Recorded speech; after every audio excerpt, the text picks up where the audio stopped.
خلاص كلام والتجارة بالبشر وبالكلام ده خلص في شعب بدأ يستوعب. وانت لو مش عارفة ان الناس ما بتتبرعش لبرنامجك ما كنتش عملتي كل اللي انت بتعمليه ده.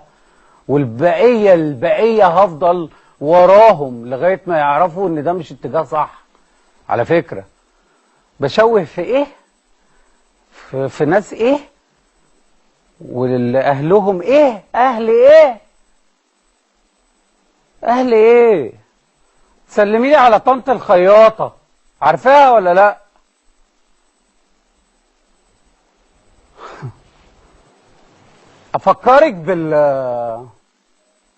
افكرك بمعهد اللاسلكي ده، ولا ما اعرف ايه اللي في الحجاز، ولا بعديها عشان رحنا عملنا كورس في الاي سي بين اي سي.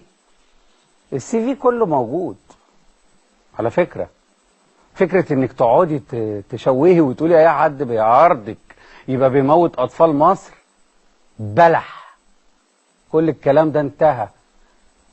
اعملي زي ما تعملي، وصلي انتي او اي حد اي تهديدات بتحصل ولا بيفرق معايا خالص.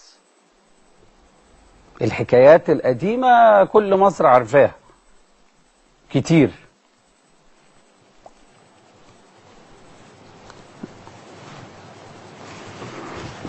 قال له ايه؟ قال له امتى يابا هينسوا اللي يعرفوني؟ قال له لما يموتوا اللي يعرفوني. برضه همشيها كده بس هي حاجة تانية.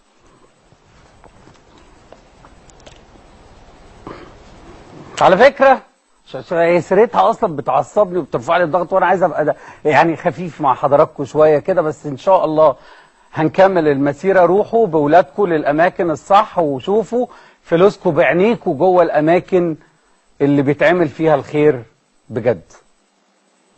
الأسبوع ده على فكرة كان لقيت